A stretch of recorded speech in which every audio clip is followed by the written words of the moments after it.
In 2023, researchers played the sound of a crying human baby beside a lake. The lake was full of Nile crocodiles. Within seconds, the animals turned. Some swam straight at it. A few tried to bite it.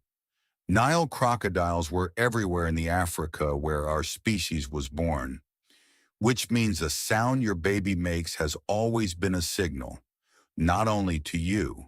And for most of human history, a mother could not switch that signal off. She could only make it shorter. Here's what almost everyone gets wrong about ancient babies.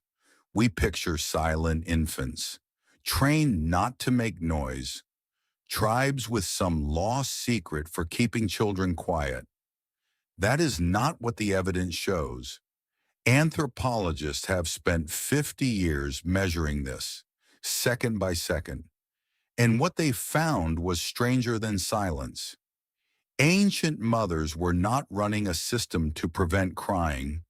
They were running a system to end it faster than anything else on earth. Everything about their daily life was built around that one number.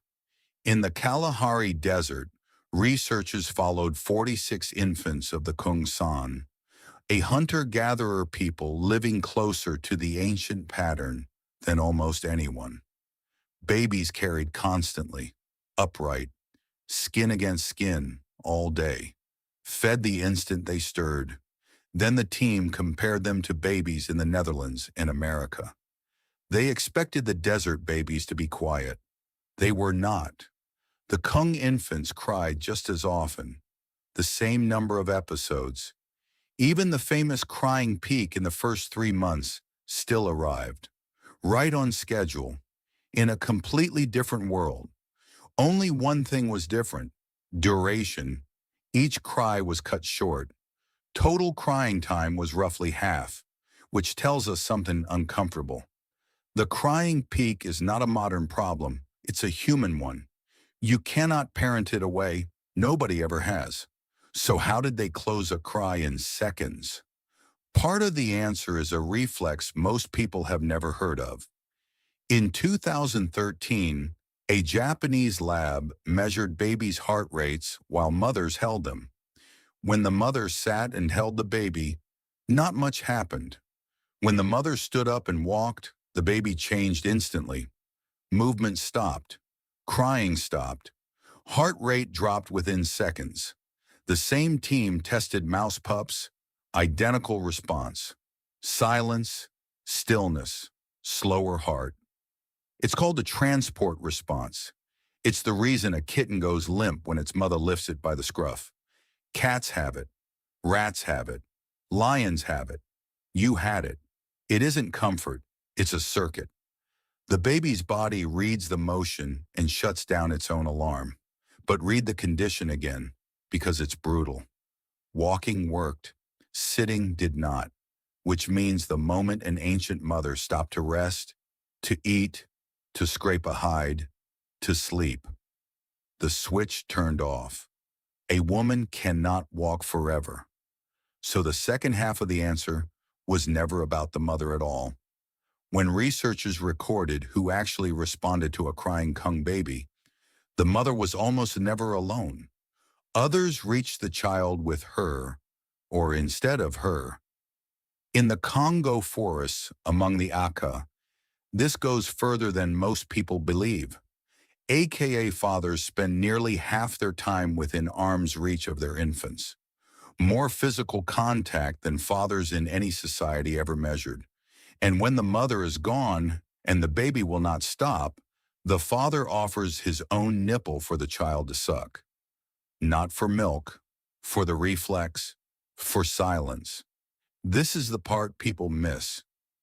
Quiet was never a mother's skill. Quiet was a head count. A mother alone with a crying baby was not unlucky. She was in danger, which brings us to the strangest habit of all. In the Kalahari, mothers fed their babies about 4 times every hour, not 4 times a day, 4 times an hour, each feed lasting 2 minutes or less, through the day, through the night, for the first year and a half.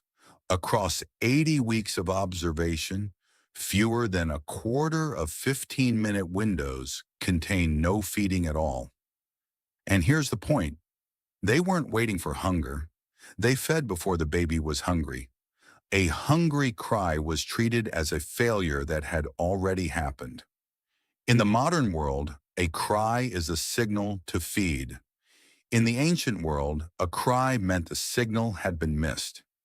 It is one of the most demanding routines any human being has ever kept.